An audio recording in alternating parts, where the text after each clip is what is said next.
My card collecting habit really kind of began with my dad. Just it helps bring the kid out in him, and I was always growing up when I was about 10 was passionate, kind of looking at his cards, then taking mine. When I would go to the maybe I go to Target, I love just trying to get my mom to buy me a pack. It was kind of a fun way for me, just kind of stay engaged on that trip. Then 2017, I got back into it. It was just a snowball of events that kind of got me back into it. And then 2020, I had help clean out our garage. There was hundreds of thousands of cards from my dad. So I thought, you know what better way than to throw away the vast majority of them, but help the family and get me back into it as well. I think card collecting really helped just get me closer to my dad in the sense that it brings the kid out of him every time I tell him what I'm looking to buy or what I show him. Because ultimately, he's still invested and he likes seeing what I do with it. It's also really fun for me if I go back, talk to him about Ricky Henderson or a bunch of baseball greats that he grew up watching. Mark McGuire, he lived in the Bay Area. He loved going to those games. So really helps bring the kid out in him. The cards that I go for I go for quality when I possibly can because quality is ultimately where you want. Quantity gets overwhelming very quickly. And then in regards to quality, I try to stick to things I'm passionate about and know very well. Baseball is a big one of mine. I also do racing, Formula One, NASCAR, passions of mine. Do some football. Then also I do stuff like Star Wars and other forms of entertainment that I enjoy. So when I look to make a trade or buy something, I'm really focused on, first of all, I try to say who would want to buy this, because if nobody wants to buy it, inherently I have no reason to be buying in the first place. And then I also do an outlook on, well, what is to come maybe in the future for this player, or if it's an entertainment like Star Wars, maybe what characters are on the horizon to maybe make appearances in movies.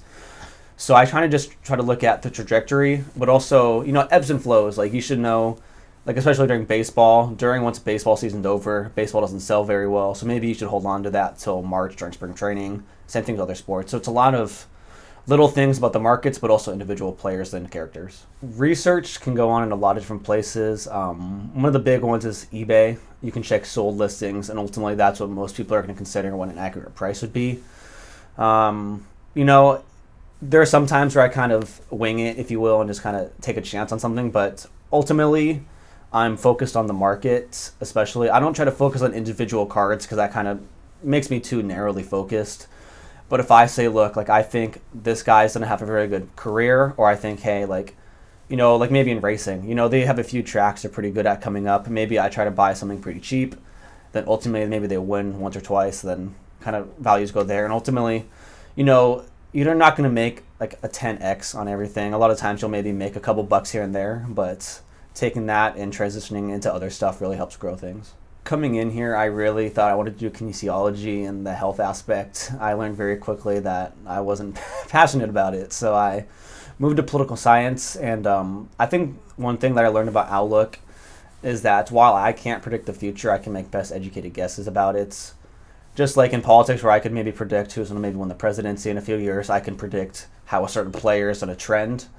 It's kind of hard to fade a player and think they're not going to do as well because ultimately the prices go down, but there's a really lot of fun in trying to find that diamond in the rough, maybe in the minor leagues, who sample size, you bring him up, he might do very well. I know Julio Rodriguez in baseball just was not the biggest name in prospecting, but if you were able to identify him as a big name, you would have done really, really well. I'm a political science major, and one of the big things that I have learned with political science is in card collecting and political science, the big people's business. It's all about how you can connect to somebody and maybe get the best for both of you and both parties. Sometimes maybe I'll pay a little bit more just to build a connection with somebody, or they'll do the same thing with me. So it's kind of give and take with how you can connect with people.